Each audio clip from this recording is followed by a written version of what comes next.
오늘은 죄의 본질과 영향이라는 제목으로 하나님 말씀 함께 나누도록 하겠습니다. 성경은 세상의 본질도 가르쳐주고 인간의 본질도 가르쳐줍니다. 지난주에는 인간의 본질이 하나님의 형상대로 지음받았다라는 것이었죠. 흙으로 빚으시고 그 코에 생기를 불어넣으셔서 생명체가 되게 하셨는데, 이 하나님의 창조 작품인 사람은 천사와도 구별되고 세상의 모든 동물들이나 짐승들과도 구별되는 아주 존귀한 피조물이었습니다. 하나님의 형상을 따라 인격을 갖추고 있으며 영혼이 있고, 하나님께서 다스리는 권세를 주셔서 세상을 통치할 수 있는 왕같은 제사장으로서 살게 하신 것이죠. 그렇게 해서 하나님께서 통치하심으로 에덴 동산에서부터 하나님의 통치가 사람을 통하여 온전히 이루어져서 생육하고 번성하고 충만하고 땅을 정복하며 다스리면서 하나님 예배하는 공동체가 계속 확장되는 것이 하나님의 계획이었습니다. 근데 여기에 이 세상은 왜 그렇게 실현되지 못하고 오늘 어둡고 캄캄하고 타락하였으며 우리가 자녀들을 마음껏 세상에서 놀게 할 수 없고, 또 우리는 항상 담을 쳐야 하며 문단 속은 왜 그렇게 잘해야 되는지, 내 속은 생각과는 다르게 뒤틀림도 있고 나는 선하게 살고 싶으나 그렇게 행동이 나오지 않을 때도 있으며, 왜 이렇게 사람들이 짐승보다 못한 삶을 살게 되면서 세상이 무서워졌는지, 이런 원인들을 가르쳐 주는 것이 오늘 말씀이 되겠습니다. 그래서 죄의 본질에 대해서 먼저 살펴보고, 그 죄의 본질, 죄로 인하여서 이 세상이 어떻게 영향을 받게 되었는지를 살펴보면서 오늘 우리들도 이 세상을 보는 관점과 인간을 보는 관점을 다시 말씀을 통해 붙잡을 수 있기를 주님의 이름으로 축복합니다. 먼저 죄라고 할 때 우리가 가장 가깝게 생각하는 것은 아마도 범죄일 것입니다. 윤리나 법을 어기는 경우죠. 도덕을 지키지 않거나 제대로 된 법을 어겨서 범법함, 범죄함이 가장 피부에 와닿게 생각되는 첫 번째 생각일 겁니다. 도둑질하거나 거짓말하거나 살인을 하거나 사기를 치거나 여러 가지 나쁜 짓을 하는 것, 내 양심의 대로 살지 않아서 그렇게 어기며 살아가는 것, 이것을 아마 죄 할 때 가장 먼저 생각이 드는 걸 겁니다. 그러나 성경에서는 그것보다 먼저 죄에 대한 본질을 얘기합니다. 죄에 대한 본질은 우리의 범법함이나 윤리를 어기기 전에 먼저 무너지고 깨진 것이 있습니다. 그것을 잘 가르쳐 주는 것이 창세기 3장의 내용인데요. 창세기 3장은 오늘 한번 머릿속에서 다시 되새기면서 뱀이 등장하고 하와하고 대화하고, 하와가 그 여자로 등장하죠. 여자가 남편에게 선악과를 주면서 먹는 그 장면에 대한 이야기입니다. 그래서 오늘도 이 뱀으로 등장하는 사탄이 첫 번째 사람 여자와 아담을 어떻게 무너뜨렸는지를 함께 보면서, 뱀의 전략은 지금도 유효하고 이들은 똑같은 방법으로, 조금 모양은 다르지만 본질적인 똑같은 방법으로 우리를 무너뜨리려거든요. 무너뜨리고 있는데, 그래서 오늘 잘 파악해서 죄의 본질을 먼저 한번 붙잡아 보도록 하겠습니다. 뱀이 여자에게 접근해서 계속 대화를 겁니다. 대화를 걸다가 그의 대화의 목적이 어떻게 시작이 되냐 하면, 하나님께서 정말 동산에 있는 모든 나무 열매를 먹지 말라고 하시더냐라고 질문을 해요. 이 뱀의 접근은 인간에게 어떤 마음을 심어주냐 하면, 하나님 말씀에 대해서 부정적인 시각을 심어줍니다. 부정적으로 접근을 해요. 하나님께서 동산의 모든 나무 열매를 먹지 말라고 하셨어? 라고 물어보는 거죠. 하나님께서는 인간에게, 사람들에게 어떻게 말씀하셨냐 하면, 동산에 있는 모든 나무 열매는 너희가 마음대로 먹어라 라고 하셨어요. 마음대로 먹어라. 그래서 어딜 가든지 과일과 채소와 이런 여러 가지 음식을 접할 수 있게 하셨고, 마음껏 먹을 수 있게 잔치를 베풀어 두신 자리가 에덴에 있는 동산이었습니다. 마음껏 먹어라. 그러나 단 하나, 하나님과 인간 사이의 그 관계를 설정하면서 선악을 알게 하는 나무 열매, 그거는 먹지 마라 라고 말씀하셨죠. 근데 뱀은 등장해서 하나님 말씀에 대한 부정적인 씨앗을 뿌립니다. 하나님께서 정말로 동산에 있는 모든 나무 열매를 먹지 말라고 하셨어. 이렇게 나오는 거죠. 이것이 우리의 마음에 심어주는 첫 번째 접근입니다. 하나님 말씀에 대해서 부정적인 시각을 갖게 해요. 그래서 이 시각을 가지면 두 번째 어디로 나아가게 되냐 하면 하나님에 대한 지식이 왜곡되기 시작합니다. 하나님께서 자신을 알려주시는 하나님의 말씀보다 우리 마음에 심어진 부정적인 시각이라는 이 관점을 통해서 하나님을 보기 때문에 하나님에 대해서 내가 마음대로 생각하기 시작을 해요. 그래서 하와에게 접근해서 그 뱀이 대화를 진행하는 가운데 했던 일이 무엇이냐 하면 하나님은 너가 생각하는 것처럼 그렇게 선하신 분이 아니야. 이 대화를 진행합니다. 어떤 식으로 이렇게 대화를 진행하냐 하면 이렇게 접근을 해요. 하나님께서 선악을 알게 하는 나무실과 먹지 말라 했지 왜 못 먹게 했냐 하면 너희가 선악을 알게 되어 하나님처럼 될까 봐 못 먹게 한 거야. 이렇게 얘기하죠. 그러니 뱀이 지금 대화하는 본질을 파악해야 되는데 뱀은 인간에게 접근해서 하나님이 선하시다.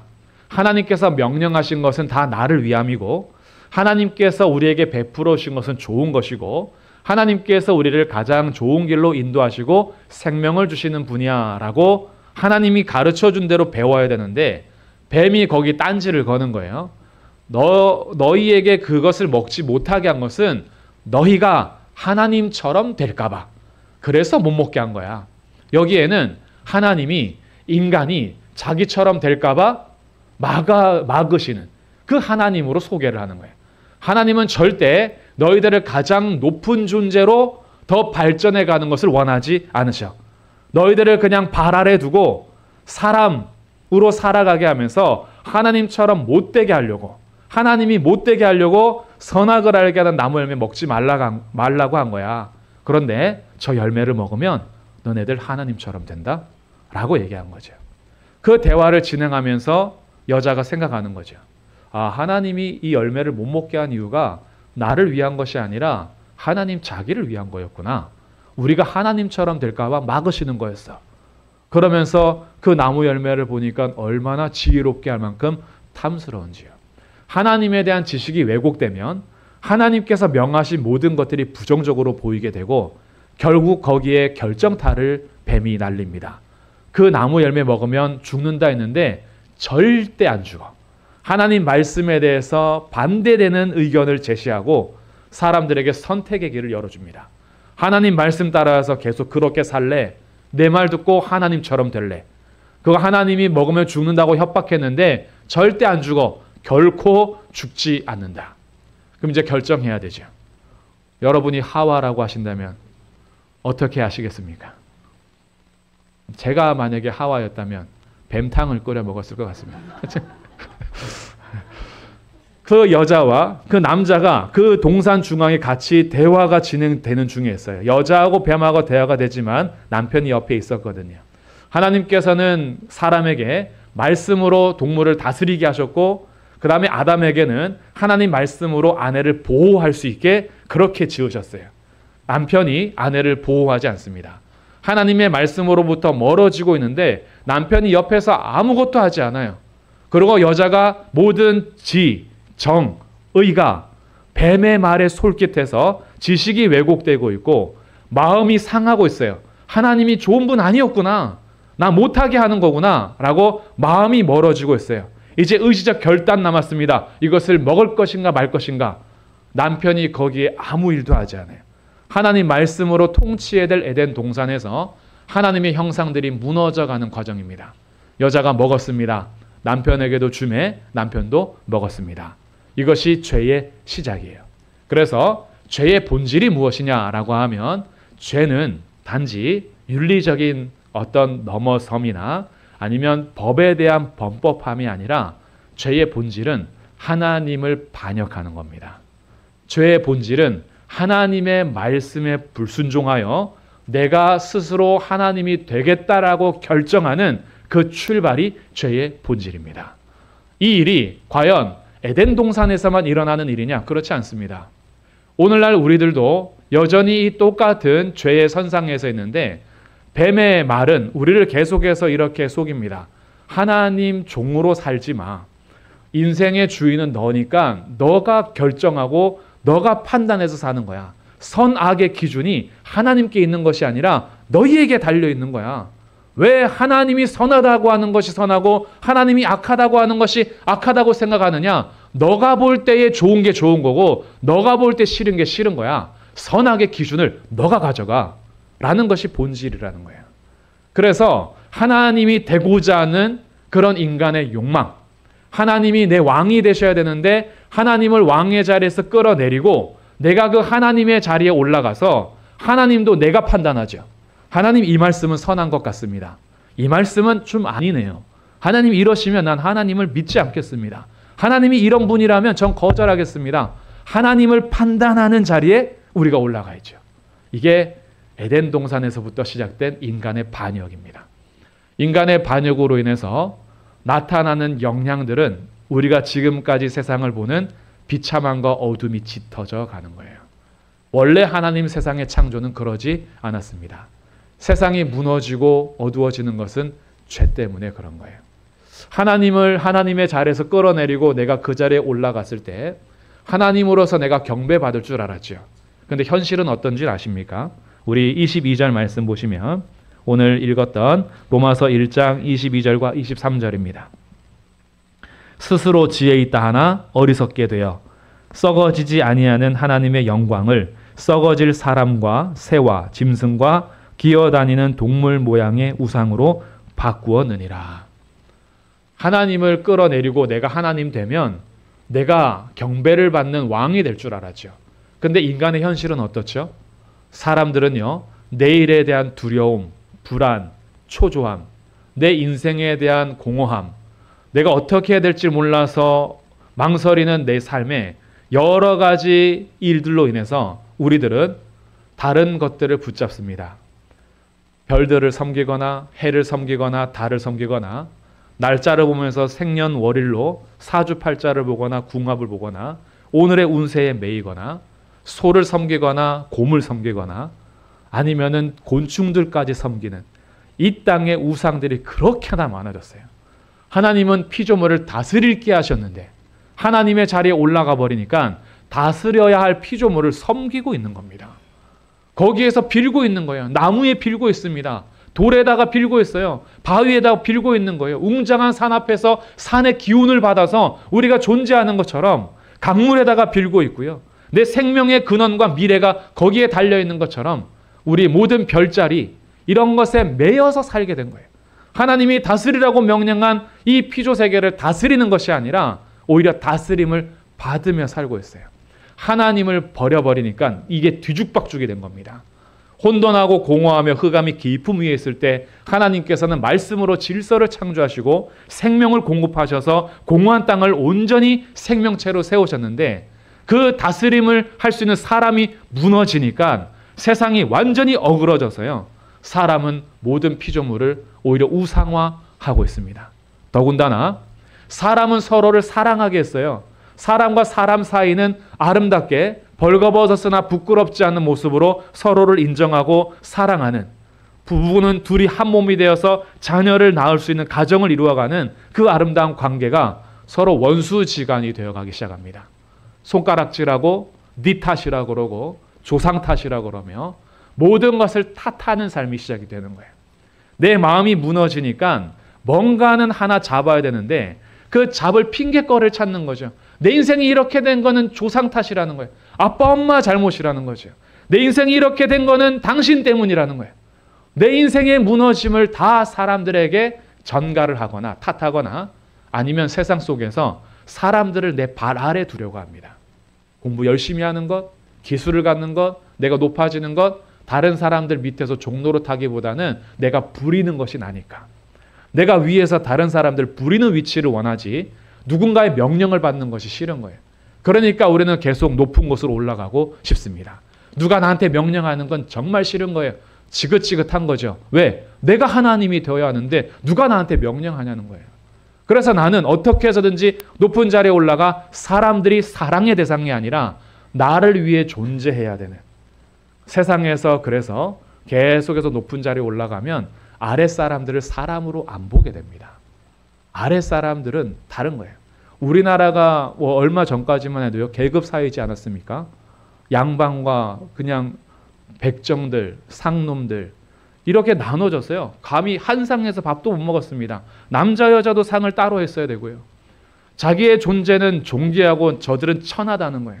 사람이 서로 하나님 앞에 하나님의 형상으로서 동등한 존재라는 사실이 아니라 나는 날 때부터 왕가이며 넌 날 때부터 백정가라는 거예요. 그러면서 백인과 흑인이 나누어지고요. 이 세상에 차별이 생기기 시작하고 인종차별과 여러 가지 계급이 진행되면서 사람이 서로 사랑하고 상호 도움을 주어야 되는 사회가 아니라 지배하는 세상이 되죠. 왕이 되려고 합니다. 세상에서 항상 높은 자리에 올라가려고 하죠. 하나님 창조하신 이후에 죄로 인해서 무너진 관계들입니다. 어그러진 거예요. 그러니 다스려야 될 피조물은 오히려 우상화해놓고 사랑하며 섬겨야 될 사람들은 내 발 아래에 두려 하니 하나님 없는 사회가 엉망진창이 되어가기 시작하는 거죠. 그래서 죄로 인해서 우리 가운데 이루어지는 이 세상이 이렇게 악해지고 또한 어두워지기 시작했는데 하나님을 떠난 하나님께 반역한 것이 죄의 본질을 했을 때 그래서 죄의 영향을 정리해 본다면 죄의 영향은 크게 두 가지의 영향을 끼칩니다. 첫 번째 영향은요. 지금 제가 말씀드린 부분들이에요. 관계가 파괴됩니다. 하나님의 자리에 올라가니까 하나님께서 세우셨던 질서가 무너지면서 관계가 파괴되는 거예요. 그래서 그 관계들의 파괴를 보니까 먼저 21절에서는 이렇게 기록합니다. 하나님을 알되 하나님을 영화롭게도 아니하며 감사하지도 아니하고 오히려 그 생각이 허망하여지며 미련한 마음이 어두워졌다. 하나님을 알지만 하나님과 관계하지 않습니다. 영화롭게도 하지 않고 감사하지도 않아요.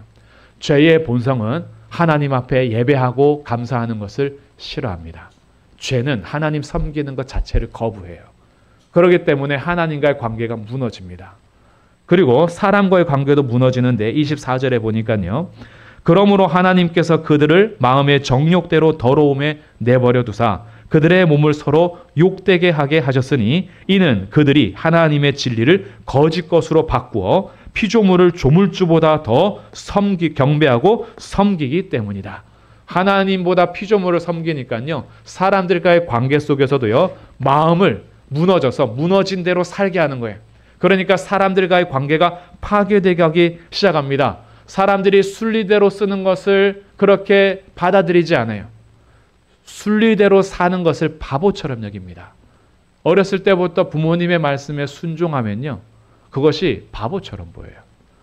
선생님의 말씀에 순종하는 아이들이요. 바보처럼 보여요. 반항하고 자기의 의견을 피력하고 그렇게 살아가는 것이 멋진 영웅처럼 보입니다. 그래서 집단화가 돼버리면요. 거기에서는 항상 자기가 장군이 되어야 하고 대장이 되어야 그것이 괜찮다라고 생각하니까 사람들과의 관계 속에서 순리대로 이어지는 것은 재미없게 여겨지는 거예요. 남자와 여자가 만나 부부가 되었을 때에 부부가 하나님 안에서 이루어가는 가장 사랑하고 아름다운 관계여야 하는데 그 선을 넘어가는 것에 호기심이 생겨요. 부부 관계 말고 다른 남자, 다른 여자에 대한 호기심이 생기는 거죠. 우리들은 정상적으로 관계하며 순리대로 써가는 것이 이것이 재미없는 거예요. 우리의 호기심은 계속 넘지 말아야 될 선을 넘어가고 싶은 거예요. 정한 규례대로 사는 것은 몸소리가 치는 거예요. 왜 그렇게 살아야 하는지 이 규율을 깨고 넘어가는 것이 쾌락인 거예요. 너무 즐거운 거예요. 그래서 정말 맛있는 사과는 훔쳐먹는 사과예요. 내가 돈 주고 사 먹는 것보다 몰래 훔쳐서 먹는 사과가 더 맛있어요. 값을 지불하지 않고 얻어내는 것에 쾌락이 있는 거예요. 내가 수고하지 않고 벌어들이는 돈이 제일 좋은 돈이라고 생각하죠. 내가 열심히 수고한 만큼 얻어내는 것은 재미없어요. 안 한 것을 얻어내야지 그거 재밌는 거예요. 우리들은 순리대로 오는 관계들이 무너져 가기 시작합니다. 그래서 이것이 우리 보는 것이나 듣는 것이나 다 순리대로 오는 것을 하지 않고 무너졌어요. 이 마음은 욕망대로, 정욕대로, 탐욕대로 무너져 가기 시작하면서 사람들과의 관계가 파괴됩니다.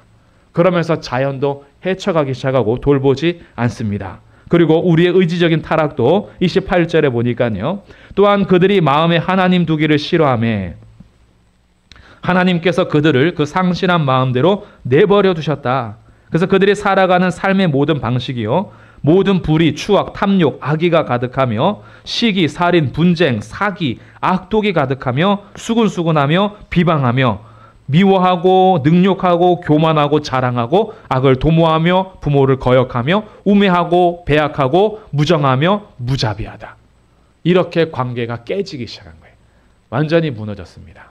사람들과의 관계는 살인과 시기와 미움이 가득해요. 그렇게 살아가면서 인간의 사회가 무너져가기 시작합니다.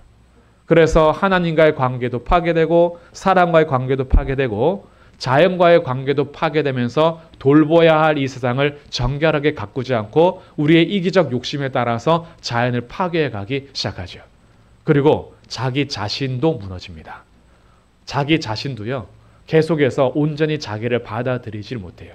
하나님께서 나를 창조하심에 대해서 온전히 나를 인정하지 않으니까요, 내 마음에 자존감이 계속 무너집니다.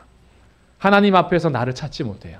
하나님 앞에서 나를 이렇게 섭리 안에 두셨다라는 것을 찾지 않고 나의 존재가 인정되지 않으니까 왜 내 성격은 이럴까? 왜 나는 이런 집안에 태어났을까? 왜 나는 이 모양일까라고 스스로가 계속 무너지는 거예요. 자기 스스로가 무너지니까 나를 가리고 포장지만 자꾸 두꺼워집니다. 나를 감추기 위해서 학력, 재산, 연봉, 회사, 내가 하는 일, 여러 가지 일들로 나를 덮어서 나라는 본성이 드러나지 않고 나라는 존재가 그대로 표현되는 것이 아니라 나 그래도 연봉 1억은 받아요. 나 그래도 어느 회사에 취업했어요. 나 그래도 학교는 여기 나왔어요. 라는 것으로 자기를 감추는 것이 전부인 거죠. 그렇게 하면서 밖에 나갔을 때는 그렇게 껍데기를 가지고 자랑하면서 혼자서는 우울해하고 힘들어하고 공허해합니다. 자기 스스로를 하나님 앞에서 세울 수가 없어요. 이게 죄로 인해서 무너진 첫 번째 영향입니다. 관계들이 무너진 거예요. 나도 무너지고 다른 사람과도 무너지고 하나님과도 무너지고 세상하고도 무너진 것이 첫 번째 죄의 영향입니다. 두 번째 죄의 영향은요, 18절에 나오는데 하나님의 진노가 불의로 진리를 막는 사람들의 모든 경건하지 않음과 불의에 대하여 하늘로부터 나타나나니, 두 번째 죄로 인한 영향은 하나님의 진노가 있는 삶이 되었습니다. 우리에게는 죄로 인한 심판이 있습니다. 이것이 죄로 인한 인간이 가져가야 될 결과이며 영향인 거예요. 그냥 관계가 파괴돼서 세상에서 비참해지는 것뿐만이 아니라요, 비참하게 살아가다가 하나님의 형벌을 받게 되고 결국에는 심판을 당하게 됩니다. 그래서 모든 사람은 죽습니다. 하나님께서 말씀하신 대로 반드시 죽습니다. 뱀은 절대 안 죽어라고 했지만 우리의 인류의 역사를 보십시오. 살아서 하늘에 올라간 사람은 에녹과 엘리야, 특별한 시대의 하나님의 방법으로 죽지 않고 올려보는 두 사람 외에, 예수님까지 얘기한다면 세 사람 외에는 모든 사람은 죽습니다. 영원히 살 것을 원하여서 영생불사를 꿈꿨던 모든 황제들도 죽었습니다. 우리 인생은 죽음 앞에 하나님의 형벌을 맞닥뜨리게 됩니다. 그러면 이 세상에서 죽으면 끝이냐? 그러지 않아요. 한 번 죽는 것은 사람에게 정해져 있지만 그 후에 하나님의 심판이 있습니다. 죽음 이후에 당하는 심판을 둘째 사망이라고 하는데 이것을 우리가 잘 아는 지옥 형벌입니다. 둘째 사망은 지옥 형벌이에요. 육체의 죽음뿐만이 아니라 우리가 영원히 죽어야 되는 지옥 형벌이 죄로 인해서 인간이 가져가야 될 하나님의 진노였습니다. 우리의 인생은 사실 창세기 3장 범죄 이후로 소망이 없어요. 세상에서도 비참하게 관계가 깨어져 가고 가장 사랑하는 사람도 용납이 안 되는데요. 그렇게 사랑해서 결혼한 부부도 그렇게 싸우는데요. 우리는 사람을 알면 알수록 실망하지 않을 수가 없고 서로의 단점들이 보이고 약점들이 공격의 대상이 됩니다. 세상에서 계속 높아지려고 하는 나의 마음은 사람들을 짓밟아서 올라가려고 하는 비참한 세상 속에 환경도 무너지니까 계속해서 오염이 되죠. 우리 앞으로의 미래가 밝은 내일이 아닙니다. 우리는 계속 죽음을 향해서 달려가고 있고 세상도 계속 종말을 향해서 달려갑니다. 죄로 인해서는요, 우리에게 희망적인 것이 아무것도 없어요. 죄로 인해서는 모든 세상이 다 무너졌고 인생이 무너졌습니다. 그런데 우리가 오늘 여기에서 함께 예배하며 영원한 소망을 가질 수 있는 이유는 죄로 인한 영향이 아니라 죄를 이기게 하시는 예수 그리스도의 구원 때문입니다. 이 죄로 인해서 무너진 사람과 사회에 대해서, 이 세상에 대해서 하나님께서 어떻게 구원을 계획하셨는지가 다음 주 이야기입니다. 오늘 우리가 그 이야기는 다음 주에 좀 더 자세히 하겠지만, 오늘 이제 결론을 내리고 적용을 하기 전에 전제 조건을 우리가 먼저 얘기한다면, 죄로 인해서 무너진 비참한 인생과 영원한 형벌을 받아야 될 우리들이 예수 그리스도를 믿음으로 죄와 사망의 권세에서 구원받았음을 믿으시기 바랍니다. 내가 받아야 될 저주를 예수님이 대신 받으셨습니다. 예수님 없이 살아가는 비참한 인생에 예수님 오셔서 우리를 구원하셨고 하나님의 자녀가 되게 하셨습니다. 그래서 이제 예수 그리스도 안에서 우리의 삶이 새로워졌기 때문에 교회는 이 복음을 전하는 것이 우리의 사명이고, 복음 안에서 함께 예배할 수 있는 것이 우리에게 기쁨이라서 오늘도 그 은혜를 찬양하며 하나님 앞에 서 있을 수가 있습니다. 그럼에도 불구하고 오늘 주제는요, 죄에 대한 거예요. 죄는 심각한 게 맞습니다. 예수님으로 인해서 구원받아 그 은혜를 찬양하는 우리들이기 때문에 죄에 대해서 너무 그냥 막연하게 생각하는 경우가 많지만, 오늘은 어떤 죄에서부터 우리를 구원하셨는지를 다시 기억할 수 있는 자리가 되면 좋겠고요. 그래서 제가 세 가지 적용점을 나누고 오늘 말씀을 마무리하려고 하는데, 이 적용점을 좀 잘 가져가셔서 이번 한 주는 죄로부터 좀 자유함을 얻으셨으면 좋겠습니다. 첫 번째 적용점은요, 죄를 미워하십시오. 그리스도인들도 잘 안 되는 겁니다. 죄를 미워하는 걸 잘 안 해요. 죄는 결코 작은 일이 아니에요. 그 작은 죄도요, 나를 충분히 무너뜨릴 수 있습니다. 그 작은 죄를 미워하시고 싸우셔야 돼요. 그래서 우리의 첫 번째 적용점은 죄를 미워하고 죄와 싸워야 된다는 거예요.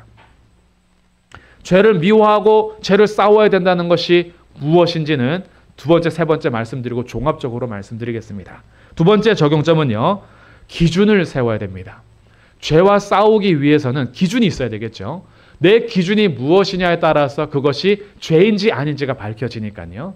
사람마다 문화가 다르고 사회마다 법이 다르니까요. 국가마다 거기서 허용되는 것들이 달라지니까 아마 우리들은 한국에 살면서는 한국의 법안에서 범죄가 나타나는 것처럼 사람들도요, 자기의 기준이 있습니다. 그 기준에 따라서 해도 되고 안 해도 되는 게 생기는데, 우리의 기준이 마음이 되면 안 됩니다.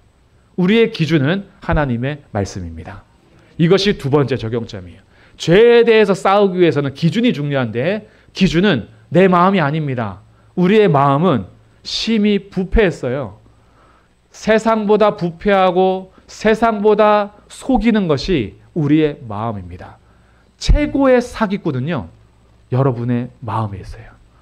나의 마음에 있습니다. 진짜 최대의 사기꾼은 세상 밖에 있는 것이 아니라 내 마음이 나를 속입니다. 그래서 내 마음이 기준이 되면 안 돼요. 이 마음이 기준 삼지 않고 하나님의 말씀이 기준이 되어야 하기 때문에 하나님 말씀을 매일매일 가까이 하시기를 주님의 이름으로 축복합니다. 오늘 갑자기 모든 기준이 다 세워지지 않을 거예요. 성경을 평생 우리가 배워가고 평생 읽어가면서 나의 기준을 계속 말씀으로 고쳐가야 하는 것이 우리의 신앙생활이니까 오늘 당장 바뀌지 않아요. 내일 갑자기 변화되지 않습니다. 신앙생활은 평생 하는 거예요. 근데 그 평생 하는 동안에 말씀을 늘 가까이 하면서 하나님 말씀이 기준이 되어야 합니다. 그러면서 세 번째 적용점은요, 죄를 미워하고 죄와 싸우면서 하나님 말씀이 기준이 되는 삶이 무엇이냐? 하나님을 사랑하고 이웃을 사랑하는 삶입니다. 이것이 우리가 살아가야 될 적용점인 거예요. 그래서 종합적으로 하나님을 사랑하고 이웃을 사랑하는 것이 하나님의 말씀이고 우리에게 명령하는 것이기 때문에 구원받은 성도들이 살아가는 우리의 삶은요, 이제 이 종합적으로 볼 때 죄와 싸우면서 하나님을 사랑하고 죄를 미워하면서 사람을 사랑해야 되는데, 예를 들어서 이런 겁니다. 죄로 인해서 오염된 우리의 본성은 하나님 앞에 기도하거나 예배하는 것을 좋아하지 않습니다.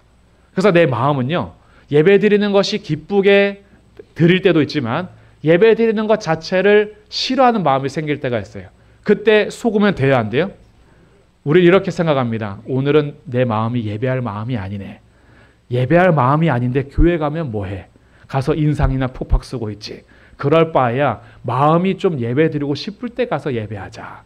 그러다 보면요, 평생 교회를 떠나실 수도 있습니다. 우리의 마음은 우리를 항상 속여요. 마음이 기준이 되면 죄와 타협하기 쉽습니다. 근데 거기에 결정하는 거예요. 그 마음을 미워하고 하나님 사랑하고 예배하는 것을 거부하는 내 마음을 미워하고 싸워야 됩니다. 내 마음은 지금 예배할 마음이 아니에요. 왜? 어제 아들이 내 속을 뒤집어 놨거든요. 어제 내 남편하고 한바탕 했거든요. 아내한테 잔소리를 엄청 들었거든요. 그래서 내 마음이 주일에 예배할 마음이 아니야 라고 그 마음과 싸우셔서 내 마음은 엉망진창이라도 나는 예배 자리에 가 있어야 돼. 이게 싸움인 거예요. 그리고 와서 그냥 인상 쓰다 가세요. 그래도 괜찮아요. 인상 쓰다 가도 되고 이런 생각할 수 있어요. 졸린데 너무 피곤한데 가봐야 어차피 자다 올 건데 그냥 푹 자고 정신 말짱할 때 예배 드리러 가자. 속는 거예요. 죄와 타협하는 거예요. 가서 엎어져 자더라도 내가 있어야 할 자리에 가 있자. 이게 싸움인 거예요. 오늘도 내 안에서 막 미움이 생겨날 수가 있습니다. 사람들의 미움에 생겨나는 건요, 큰일이 아니에요. 내가 마음에 안 드는 성을 가지고 있어서 나는 오씨 집안이 정말 싫더라. 나는 조씨 집안하고는 상종하기 싫더라. 그냥 조씨라서 마음에 안 들어. 나는 강원도 사람들 마음에 안 들더라. 경상도 사람하고는 상종을 못하겠어. 전라도 사람들하고 말 섞지 마. 지역 때문에. 그 사람이 아무것도 안 해도요, 그 사람이 어디서 태어났는지, 나는 저기 어느 학교 나온 사람들은 진짜 싫어. 혈액형 뭐예요? A형이야. 나 A형 진짜 싫어하는데. 혈액형 뭐예요? B형이에요. B형 정말 마음에 안 드는데. 그 사람하고 관계가 그 사람을 알아가는 것이 아니라 내가 가지고 있는 기준으로 그냥 믿고 싫은 거예요. 그게 죄와 타협하는 거예요. 이걸 버리는 거예요. 왜 나는 그 사람이 그렇게 싫지? 왜 내 마음은 10가지를 잘해도 하나를 잘못하면 거봐 그럴 줄 알았어 라고 하잖아요. 내 마음이 좋아하는 사람은요, 10가지 못해도 하나만 잘해도 거봐 하나 잘하잖아 이렇게 나오거든요. 우리 마음은 항상 객관적이지 않아요. 자기 주관적이에요. 사람들과의 관계할 때 그 싸움을 하라는 거예요. 나는 왜 이 사람을 싫어하는가? 싫어하는 건 주님이 원하시는 게 아니에요. 내 마음으로부터 싫어하고 거부하는 것을 싸워서 사랑하자 결정하는 거죠. 내가 가서 한마디 더 말 건네자. 우리나라 속담에 얼마나 좋은 게 있습니까? 미워하는 사람 떡 하나 더 주라고. 이게 실천하는 거예요. 오늘 점심 때 누구한테 라면 더 맛있는 걸 주는지, 청년들이 누구를 더 미워하고 사랑하는지 밥 한 술 더 주고 우리가 실천하는 거예요. 그래, 내 마음은 밉지만 떡 하나 더 주자. 떡 하나 더 주면 정이 생기기 시작해요. 참 이 오묘하지 않습니까? 우리 조상들의 지혜가 담겨있는 속담이지 않습니까? 미워해서 계속 거리 두면요, 끝까지 미워합니다. 미워할 때 가서 한마디 붙이는 거, 이게 싸움이라는 거예요. 그래서 기도의 자리, 예배의 자리, 사람을 사랑하는 자리에 내 마음 따라가지 말고 결정하셔야 돼요. 저는 우리 성도들이요, 공예배를 회복하기를 간절히 기도하고 있습니다. 주일 예배뿐만이 아니라 금요일에 기도하기 싫고 피곤하시잖아요. 그런데 우리는 기도하셔야 됩니다. 우리가 수요일날 바쁘셔서 예배드리기 어렵잖아요. 근데 예배드리는 삶을 포기하시면 안 되는 거예요. 주일 오후에 오전 예배만 드리고 사실 가서 좀 쉬고 싶은 마음 충분히 이해하지만, 그러나 주일 오후에 하나님 앞에 예배를 드리는 내 결정을 우리는 조금씩 더 성장하면서 성숙하면서 결정을 내릴 줄 알아야 돼요. 우리의 본성은 하나님 예배하는 자리를 어떻게 해서든지 떠나가려고 하거든요. 여러 모습에서 타협합니다. 이래서 안 되고 저래서 안 되고 하나님 예배하는 자리를 어떻게 해서든지 거부하는 것이 우리가 마음에서부터 솟아나는 것이고, 죄와 타협하게 되면서 하나님과의 관계가 점점 가까워지질 않아요. 하나님과 가까워지고 하나님 더 사랑하고 싶은데 내 삶은 내가 사랑하는 것을 선택하고 내가 원하는 것, 편한 것을 선택하니까, 그러니까 하나님과 가까워지는 마음의 소원이 있어도 그냥 소원일 뿐이지 그 소원을 이루어가는 진짜 삶을 살지 않아요. 사람과의 관계도 마찬가지로 우리가 사랑하기 위해서 한마디 더 건네고 손 내미는 거 실천이 필요합니다. 그래서 가족을 사랑하고 교회 성도들을 사랑하고 이웃들을 사랑하는 이런 삶을 살기 위해서 내가 먼저 한 걸음 한 걸음 다가가는 것이 굉장히 중요합니다. 그래서 죄는요, 우리를 무너뜨리니까요, 죄와 싸우시되 사람들 앞에 내 마음이 기준이 아니라 하나님의 말씀이 기준이 되어서 나는 어떻게 하나님을 사랑하고 어떻게 사람들을 사랑해야 될지, 고민하시고 하나님 말씀을 가까이 하면서 내게 깨달음을 주신다면 실천하시고 그렇게 하루하루 사시면서 이번 한 주도 죄와 싸워 예수 그리스도의 이름으로 승리하는 복된 한 주 되시기를 주님의 이름으로 축복합니다.